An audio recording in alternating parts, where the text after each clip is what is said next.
আসসালামু আলাইকুম। সৌদি সরকারের সৌদিকরণের কারণে সৌদি আরবে কাজ হারাচ্ছে লাখ লাখ বাংলাদেশি প্রবাসী সহকারে আরও যে দেশের নাগরিকগুলা সৌদি আরবে আজনবী হিসাবে কাজ করেন তারা কিন্তু রীতিমতো সৌদি আরবে কাজ হারাচ্ছেন শুধুমাত্র সৌদি সরকারের সৌদিকরণ করার কারণে।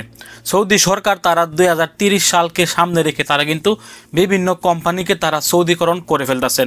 কোনো কোনো কোম্পানিতে 70%, কোনো কোনো কোম্পানিতে 100% এবং কোনো কোনো কোম্পানিতে কিন্তু 50 থেকে 60% পর্যন্ত সৌদি নাগরিক রাখতেই হবে। একজন আজনবী একটি কোম্পানিতে যতটা কাজ করবে একটা সৌদি নাগরিক এতটুকু কাজ করবে কিনা এটা কিন্তু সন্দেহ আছে। তারপরও সৌদি সরকার তাদের দেশের নাগরিকদেরকে তারা সুযোগ সুবিধা দেওয়ার জন্য কিন্তু তারা বিভিন্ন সেক্টরকে সৌদিকরণ করা শুরু করে দিয়েছেন অনেক আগে থেকেই। তারই ধারাবাহিকতা বজায় রেখে তারা আবারও নতুন করে 12টি সেক্টরে 70% সৌদিকরণ করেছেন। এই 12টি সেক্টরে কিন্তু অনেক প্রবাসীরা কাজ করতেন এবং বিভিন্ন বাংলাদেশেরও কিন্তু এই 12টি সেক্টরের মধ্যে বা ভালো ভালো পদগুলো তারা নিয়ে বসেছিলেন। এখন সৌদিকরণের কারণে এই প্রতিষ্ঠান থেকে প্রায় 70% আজনবীকে বা বাংলাদেশিদেরকে কাজ ছেড়ে দিতে হবে যদি কোনো বাংলাদেশি এই সেক্টরগুলোতে কর্মরত থেকে থাকে। আমি আপনাদেরকে 12টি সেক্টরের নাম বলবো। এই 12টি সেক্টরে আজকে থেকে 70% সৌদি নাগরিক কাজ করবে।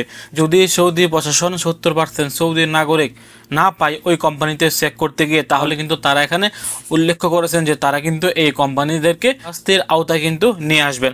এখানে বলা আছে যে 12টি পেশা এই সিদ্ধান্তের আওতাভুক্ত থাকবে, অর্থাৎ যে 12টি পেশাকে তারা 70% সৌদিকরণ ইতিমধ্যে করে ফেলেছেন। এখানে 1 নম্বরে বলা আছে পারচেজ ম্যানেজার, 2 নম্বরে বলা আছে পারচেজিং রিপ্রেজেন্টেটিভ এবং 3 নম্বরে বলা আছে কন্ট্রাক্ট ম্যানেজার এবং 4 নম্বরে বলা আছে স্টোর কিপার এবং 5 নম্বরে বলা আছে লজিস্টিক সার্ভিস ম্যানেজার এবং 6 নম্বরে বলা আছে ওয়্যার হাউসের ম্যানেজার, 7 নম্বরে বলা আছে টেন্ডার স্পেশালিস্ট এবং 8 নম্বরে বলা আছে প্রকিউরমেন্ট স্পেশালিস্ট এবং 9 নম্বরে বলা আছে ই কমার্স স্পেশালিস্ট এবং 10 নম্বরে বলা আছে মার্কেট রিসার্চ স্পেশালিস্ট এবং 11 নম্বরে বলা আছে ওয়্যার হাউস স্পেশালিস্ট এবং 12 নম্বরে বলা আছে প্রাইভেট ব্যান্ড সোর্সিং স্পেশালিস্ট। এই 12টি সেক্টরে এখন থেকে 70% সৌদি নাগরিক থাকতে হবে।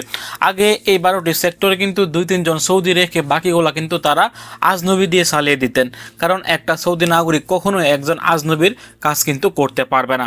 ধরেন যারা মার্কেটিং করে বা যারা সেলস করে অথবা যারা এই 12টি সেক্টরের মধ্যে যে কোনো একটি সেক্টরে নিয়োজিত ছিলেন প্রবাসীরা, তারা কিন্তু একজন সৌদি নাগরিকের চাইতে বেশি কিন্তু খাটুনি বা পরিশ্রম করতে পারতেন। কিন্তু সৌদি সরকার তাদের দেশের নাগরিকদের সুযোগ সুবিধা দেওয়ার জন্য এই সকল ভালো ভালো সেক্টর থেকে কিন্তু তারা আমাদের মতো বাংলাদেশি প্রবাসী সহকারে আরও যাবতীয় যে আজনবীগুলো সৌদি আরবে ছিলেন ভালো ভালো সেক্টর, তাদেরকে কিন্তু এই সেক্টর থেকে সরিয়ে দিয়ে তাদের দেশের নাগরিকদেরকে কিন্তু তারা সুযোগ সুবিধা দিচ্ছেন।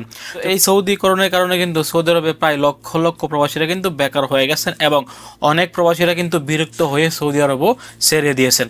এই আইনগুলো আপনার কাছে কেমন লাগে? এই আইনগুলোর কারণে আমরা ভবিষ্যতে কি কি সমস্যার মধ্যে পড়তে পারি? অবশ্যই ভিডিওর নিচে কমেন্ট করে জানিয়ে দেওয়ার চেষ্টা করবেন। ভালো থাকুন, সুস্থ থাকুন। সৌদি আরবের সকল প্রকার আপডেট তথ্য পেতে দূরপ্রবাসের সঙ্গে থাকুন এবং যদি আপনারা ইউটিউব থেকে ভিডিওটি দেখে থাকেন অবশ্যই আমাদের চ্যানেলটি সাবস্ক্রাইব করে আমাদের ফ্যামিলির নতুন একজন সদস্য হয়ে যাবেন।